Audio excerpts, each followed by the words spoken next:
예, 값없이 받은 축복을 자기 힘으로 지키려는 어리석음이란 제목으로 하나님 말씀 증거하도록 하겠습니다. 유다의 11대 왕이 아마샤입니다. 이름 뜻은 아마샤, 하나님이 강하시다 또는 뭐 하나님의 능력이시다. 이름이 되게 좋습니다. 근데 그의 아버지 요아스와 거의 같은 길을 걷습니다. 처음에는 좋다가 나중에는 무너지는 그런 인생을 살았습니다. 그의 아버지 요아스는 어땠습니까? 고모부 여호야다의 반정에 의해서 7살에 왕이 되지 않았습니까? 39년 동안은 잘 섬기다가 1년 지멋대로 살다가 몰락한 인생입니다. 근데 그의 아들 11대 왕 아마샤도 뭐 거의 같은 길을 살았습니다. 처음에는 잘 나가다가 마지막이 무너졌어요. 그래서 여기서 중요한 단어가 온전이에요. wholeheartedly, 온전히, 처음부터 끝까지 온전히. 끝까지 가는 게 참 힘들다는 것입니다. 그래서 우리도 기도할 때 하나님 내 신앙이 끝까지 가게 해주세요. 중간에 뭐 어떤 상황이 돼도 변함이 없도록 해주세요.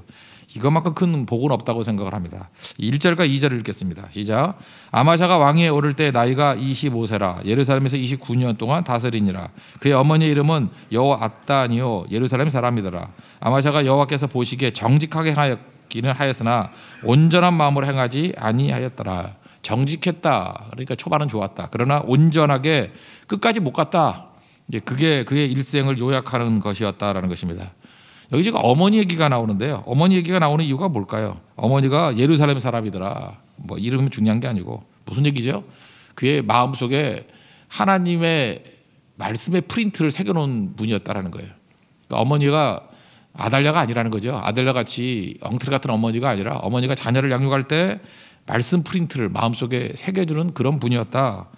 그러니까 아달랴는 다 무너뜨렸던 그런 악한 여인이었지만 이 어머니는 뭐 이름을 외울 필요는 없습니다. 예루살렘 사람인가 뭐예요? 다윗의 정통 신앙을 이어받은 동네 그런 뜻이죠. 그래서 하나님 말씀을 그의 가슴속에 새겨준 존재였다. 그래서 유대인들은 아버지 계통을 따르지 않고요. 어머니가 유대인이면 유대인으로 쳐줍니다. 그러니까 신앙교육은 어머니 영향력이 엄청나다는 거죠. 우리 형제들도 결혼할 때 뭐 외모, 몸매 이런 것보다 더 중요한 것은 그의 신앙, 특별히 그러니까 우리 사람은 장모님이죠. 이 장모의 신앙. 그거는 내가 볼 때 가중시를 한 10배 이상 줘도 틀리지 않습니다. 여러분 죽어라 뛰어보십시오. 그냥 한 방에 날아가는 인생이 될 수 있다는 거예요. 왜? 신앙 때문에 그렇다는 거예요. 그 아마샤의 마음 가운데 하나님의 말씀 프린트를 찍어준 사람이 누구냐? 그의 어머니였다. 그 3단계예요. 어머니가 새겨준 그 말씀의 프린트대로 따라가면 승리했고 그 다음에는 자기의 말씀의 프린트와 지 생각 이게 갈등하거든요. 오락가락하거든요. 아브라함도 그랬죠. 하나님의 약속이라는 프린트를 붙들어야 되는데 뭐 자기 생각이 있죠. 다메섹 사람 엘리에셀을 상속자로 삼는 게 낫습니다. 뭐 이런 식의 자기 생각, 교만함이라 그랬잖아요. 그거 따라갈까 이거 갈까 오락가락하다가 말씀을 붙드는 거 그걸 하나님을 믿었다 그러고 그걸 의로 여겼다 그러지 않습니까? 이 똑같은 과정이 또 있어요. 그래서 갈등 중에도 하나님 말씀을 붙들었을 때 승리하고 막판은 지 아이디어 따르다가 망했다 그 얘기예요. 이거 사실은 남 얘기가 아니라 우리 스토리가 될 가능성이 크고 제가 목회를 보면은 아마샤 같은 인생을 사는 사람이 생각보다 꽤 많습니다. 철저하게 말씀 따르다가 갈등 중에도 말씀 따르다가 마지막에 지멋대로 하다가 망하더라. 망하는 게 뭐겠어요? 그 뭐 지옥 가는 인생이 되는 거죠. 그 참 불쌍한 인생들 되게 많아요. 우리도 끝이 좋게 해주세요. 끝까지 주님 따르게 해주세요. 이 마음이 있어야 된다는 것입니다. 3단계 중에 첫 번째 단계는 뭐냐면 말씀의 프린트를 따르는 삶이었습니다. 먼저 아버지가 암살당했잖아요. 그러니까 나라를 견고하게 하고 처음부터 복수하겠다, 뭐 청산하겠다 이런 바보짓도 안 했다는 거예요. 나라가 든든히 서고 난 다음에 뭘 해야 될 거 아니에요. 근데 주제넘게 막 그러지 않았다는 거예요. 나라를 탄탄하게 했다. 그리고 자기 아버지를 암살했던 원래 남쪽 유다는 그렇게 암살하는 게 쿠데타가 통하는 나라가 아니잖아요. 그것들을 정리를 했다. 근데 이게 중요한 게 뭐냐면 원래 그 아버지들 죽여놓으면 자녀들이 또 복수하려고 그러잖아요. 그래서 우리 한국식으로 하면 3족을 멸한다. 좀 심하면 9족을 멸한다. 뭐 이런 게 있잖아요. 근데 자녀들을 죽이지 않고 다 살려줬다는 것입니다. 왜요? 하나님의 말씀을 붙들었기 때문에. 오늘 3절과 4절을 읽겠습니다. 시작. 그의 나라가 굳게 섬에 그의 부왕을 죽인 신하들을 죽였으나 그들의 자녀들은 죽이지 아니하였으니 이는 모세의 율법책에 기록된 대로 함이라. 곧 여호와께서 명령하여 이르시기를 자녀로 말미암아 아버지를 죽이지 말 것이요 아버지로 말미암아 자녀를 죽이지 말 것이라. 오직 각 사람은 자기의 죄로 말미암아 죽을 것이니라 하셨더라. 이 말씀의 프린트 누가 준 거예요? 어머니가. 이 말씀은 신명기 24장 16절이거든요. 뭐 또 읽을 필요도 없어요. 똑같은 말씀이에요. 아버지는 그 자식들로 말미암아 죽임을 당하지 않을 것이요 자식들은 그 아버지로 말미암아 죽임을 당하지 않을 것이니 각 사람은 자기 죄로 말미암아 죽임을 당할 것이니라. 이 말씀을 가슴에 새겨놨고 상황이 오니까 말씀의 프린트를 따랐다라는 것입니다. 사실 현실적으로는 다 죽여버리는 게 안심이 되잖아요. 근데 그렇지 않았죠. 말씀을 따르더라. 그랬더니 하나님께서 그에게 큰 은혜 주시지 않습니까? 이게 창세기 15장 5절 6절에 나오는 말씀과 똑같죠. 하나님께서 나와라. 하늘 쳐다봐. 별 셀 수 있니? 못 센다. 네 자손도 그렇게 될 것이다. 라고 하는 아브라함의 마음에 하나님 말씀의 프린트를 팍 찍어줬어요. 그때의 아브라함은 그것을 믿었습니다. 15장 6절이죠. 아브라함이 여호와를 믿으니 그것을 의로 여기셨다고. 이게 이신칭의 로마서에 굉장히 중요한 개념 아니에요? 믿음으로 말미암아 의롭다 되었다. 그러니까 우리가 의롭게 되는 게 뭐예요? 착한 일 한다고 의롭게 되는 게 아니라고요. 하나님 말씀을 믿는 걸 의인이라 그래요. 뭐 우리 윤리적 도덕적 그런 얘기가 아니에요. 그래서 하나님 말씀을 믿지 않으면 그건 악인이에요. 다 악인이고 지금도 그렇죠. 말씀 잘 듣고 실실 웃으면서 좋은 말씀이네요. 그렇지만 내 뜻대로 그 악인이에요.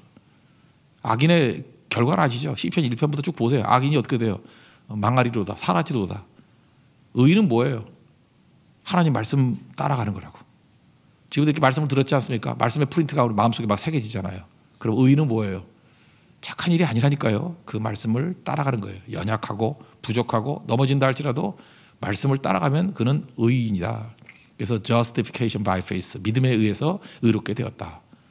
이게 중요한 거죠. 그러니까 이때는 의인이죠. 의의 길을 걸어가는 모습이 있더라는 것입니다. 나중에 지가 망하고 난 다음에도 이때 그 의의 길을 걸었기 때문에 하나님께서 그를 도와주셔요. 마지막에 말씀 따라가지고 개판치다가 또 암살당하거든요. 죽어요. 그 라기스로 도망쳐가지고 부하들이 죽여버려요. 반역을 일으켜서. 그러면 자기가 만약에 삼족을 멸하는 식으로 자녀들 다 죽였다 그러면 자기 아들도 죽을 거 아니에요. 근데 자기 아들은 죽지 아니하고 왕이 돼요. 이유가 뭘까요? 신명기 24장 16절은 지켜야 되는 말씀이니라 라고 하는 것이 자기가 지키니까 백성들도 그 압력에 의해서 안 지킬 수가 없게 된 거예요. 그래서 16장 1절을 한번 보십시오. 자기가 죽었거든요. 죽었는데 16장 1절에 뭐라고 되어 있어요? 다 같이 읽겠습니다. 시작. 유다 온 백성이 나아가 16세 된 우시야를 세워 그의 아버지 아마샤를 대신하여 왕으로 삼으니. 이거 대단한 일이거든요. 왕이 암살당했다니까요. 그러면 쫓겨나서 쿠데타니까 뭐 딴 사람이 왕이 돼야 될 건데 신명기 24장 16절의 말씀을 자기가 지켰더니 하나님께서도 그들로 하여금 지키도록 힘을 주셨다라는 거예요. 그러니까 말씀 지키면 하나님이 나를 지켜주십니다. 대신 말씀을 그냥 엿바꿔 먹듯이 대충 하면은 그대로 당합니다. 그대로. 그러니까 그거예요. 말씀을 지키면 하나님 나를 지켜주신다. 그러니까 말씀의 프린트를 순종하는 기간에는 그에게 형통함이 있었다. 우리도 그런 길을 걸어가야 된다는 것입니다. 근데 인생이 그렇지 않죠. 두 번째 단계가 있죠. 이 말씀의 프린트와 내 머릿속, 가슴과 머리의 싸움이 벌어져요. 내 머리의 아이디어가 더 좋아 보인다고요. 교만이 뭐라 그랬어요? 부풀리다, 나를 과장하다. 어디까지 과장을 해요? 내가 하나님 되는 자리까지. 내가 하나님 되놓으면 어떤 일이 벌어지냐면요. 하나님의 계획과 하나님의 뜻이 어리석어 보여요. 하나님 왜 이렇게 멍청해요? 말은 안 하지만 그래요. 하나님 왜 그래요? 그래서 제가 옛날에 뭐 데모할 때 뭐 그래요. 뭐 귀먹은 하나님, 뭐 눈먼 하나님, 뭐 벙어리 된 하나님. 이게 무슨 얘기예요? 하나님 쪼다갔다라는 거예요. 하나님 왜 그 모양이냐는 거예요. 그 지가 하나님이에요. 이렇게 하면 되는데 왜 하나님 왜 침묵하고 있고 왜 그러고 있냐는 거예요. 그게 교만의 절정이죠. 다 망하는 거죠. 하나님의 때가 있고요. 하나님의 뜻이 있고 하나님의 방법이 있는 건데 말씀의 프린트를 따라야 되는데 이 갈등이 항상 있다라는 것입니다. 지금 나라가 안정되고 난 다음에 두 번째 단계인데 이 아마샤가 군사력을 세워보니까 30만 명이에요. 사실 그 7대 왕 아버지, 6대 왕 아버지 한참 할아버지죠. 6대 왕 아사 때는 세워보니까 58만. 이스라엘이 출애굽할 때 민수기 보면은 시작할 때 마지막일 때 60만 정도였죠. 그래서 6대 왕 아사 왕 때 거의 출애굽 당시의 세력으로 이렇게 커진 거예요. 남북이 갈라졌는데 남쪽만 60만이라 그러면 굉장히 융성해진 거죠. 그러다가 7대 왕이 여호사밧 때는 그 2배, 그죠? 116만 명, 딱 2배예요. 우리 그때 배웠죠? 116만. 그때 엄청난 부흥기가 됐다고요. 그럼에도 불구하고 하나님 철저히 의지해서 예배를 통해서 그 브라가 골짜기, 송축의 골짜기에서 되게 승리를 거두지 않았습니까? 근데 이번에 세워보니까 30만밖에 안 돼요. 많이 위축이 됐죠, 나라가. 위축이 된 거예요. 왜냐 아달랴가 개판치는 바람에 굉장히 위축이 된 거예요. 30만밖에 안 돼요. 그럼 하나님 앞에 엎드려서 주님 30만이지만 하나님이 함께 하시는 30만은 이 모세 손에 붙들린 하나님의 지팡이를 든 모세와 똑같습니다. 강력할 수 있습니다. 이래야 되는 건데 자기 아이디어 잔머리로 가요. 북쪽 이스라엘의 용병을 빌려오자. 또 용병이 어떻게 10만 명이나 빌려올 수 있을지 모르겠어요. 10만 명의 용병을 은 100만 달란트 주고 빌려와요. 1달란트가 6천 데나리온이거든요. 그러니까 한 사람의 일당에 그러니까 달란트 그러면 일당 얼마를 생각하지 말고 일당에 6천 1분이에요. 그러니까 제가 혼자 계산해 봤어요. 하루 일당을 10만 원으로 치면요. 1달란트는 6천이니까 그 대충 얼마가 나오냐면 600억 정도가 나와요. 그러니까 뭐 지금 가치가 똑같은지 모르겠지만 하여튼 꽤 많은 돈을 주고 용병을 사오는 거예요. 600억 주고. 이미 지불했다라는 거예요. 그리고 북쪽 이스라엘 백성 군인 10만 명을 데려와서 자기 30만과 함께 에돔을 치려고 합니다. 이게 바로 뭐예요? 지 아이디어예요. 7절부터 5절 6절 한번 보겠습니다. 5절 6절 시작. 아마샤가 유다 사람들을 모으고 그 여러 족속을 따라 천부장들과 백부장들을 세우되 유다와 베냐민을 함께 그리하고 20세 이상으로 계수하여 창과 방패를 잡고 능히 전쟁에 나갈 만한 자 30만 명을 얻고 또 은 100달란트로 이스라엘 나라에서 큰 용사 30만 명을 고용하였더니 즉 그 얘기입니다. 그 지 아이디어를 가지고 용병을 고용하면 되겠다라고 하면서 이제 잔머리를 썼다라는 것입니다. 벌써 위기죠. 그때 한 무명의 선지자가 나타나서 뭐 이렇게 얘기하는 거예요. 그거 하지 말라고. 하나님이 함께 안 한다고 그따위 짓 하면 그리고 너 분명히 나가면은 엎드려질 거라고 죽을 거라고. 그리고 하나님이 돕기도 하시지만 패하기도 하실 걸 그런다는 거예요. 이번엔 패할 걸 그렇게 얘기한다고요. 그랬더니 아마샤가 뭐라 그러냐면 이미 600억 줬거든요. 100달란트 줬는데 어떡하죠? 이미 계약 끝났는데. 그랬더니 하나님의 종이 이렇게 얘기합니다. 하나님은 능히 더 많은 것을 주실 수 있습니다. 이게 또 대단한 거예요. 이게 가정교육, 어머니 교육이 무서운 건데 이 정도 벌려져 가지고 저는 이게 아마 대단하다고 생각해요. 이거 칼을 뽑아서 물에도 썬다 그러는데 지금 군사력을 동원했잖아요. 근데 용병들 집에 돌아가라고 하는 결정을 내렸어요. 이건 대단한 믿음이에요. 제가 볼 때 이건. 그죠? 이건 대단한 거라고요. 여러분들 혹시라도 너무 벌려는 게 많아가지고 하나님 말씀대로 갈 수 없습니다. 이런 사람이 있으면 아마샤의 이 결정을 따르십시오. 아니면 죽습니다. 우리 이걸 경고의 말씀을 들으라고.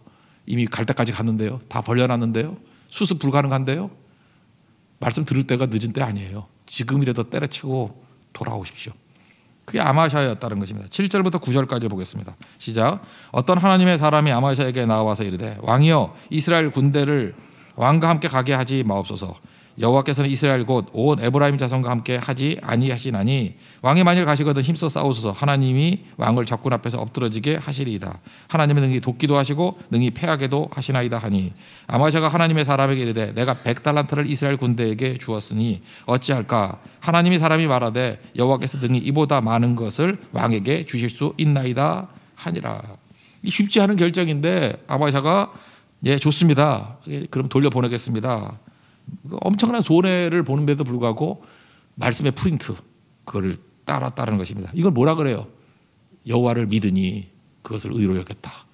창세기 15장 6절이 이루어지는 거예요. 그러니까 여러분 삶 속에서 창세기 15장 6절의 말씀을 가슴에 새기라고요. 여호와를 믿으니 이것을 의로 여겼다. 이게 의인의 삶이에요. 날마다 여호와를 믿으니 이를 그의 의로 여겼다. 이 말씀의 프린트와 내 잔머리 상황 이런 거 이렇게 부딪히고 갈등이 벌어질 때 말씀에 프린트된 거를 믿으면 그것을 의로 여겼다는 거예요. 그게 신앙생활입니다. 지금 그런 일이 벌어져요. 창세기 15장 6절의 일들이 벌어지게 되지 않았습니까? 그랬더니 하나님이 승리를 주셨다라는 거죠. 10절부터 12절까지 보겠습니다. 시작.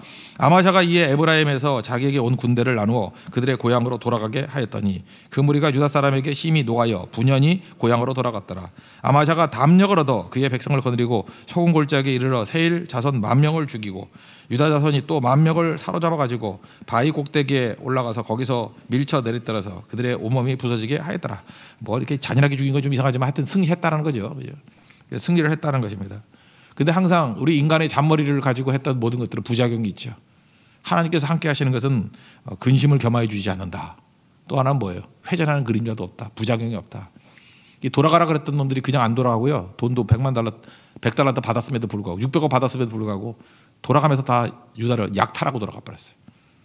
13절 보겠습니다. 시작. 아마샤가 자기와 함께 전장에 나가지 못하게 하고 돌려버린 군사들이 사마리에서부터 베토론까지 유다 성읍들을 약탈하고 사람 3,000명을 죽이고 물건을 많이 노략하였더라. 어쨌든 이런 부작용이 있었지만 중간이라도 하나님 말씀으로 돌아왔기 때문에 망하지 않고 오히려 승리를 거두고 잘 견디게 되었다. 중요한 교훈이죠. 여호와께 돌아가자. 그냥 깨달은 그 순간에 말씀의 프린트로 돌아가는 것이 살 길이다. 여기까지만 됐다 그래도 뭐 거의 아브라함 수준의 삶 아닙니까? 뭐 아브라함도 실수 안 했나요? 그죠? 말씀의 프린트에서 살아가다가 또 갈등이 일어났을 때 다시 말씀 붙들어서 승리했다. 제가 볼 때 복이 뭐냐면 이때 죽어버리는 게 복이에요.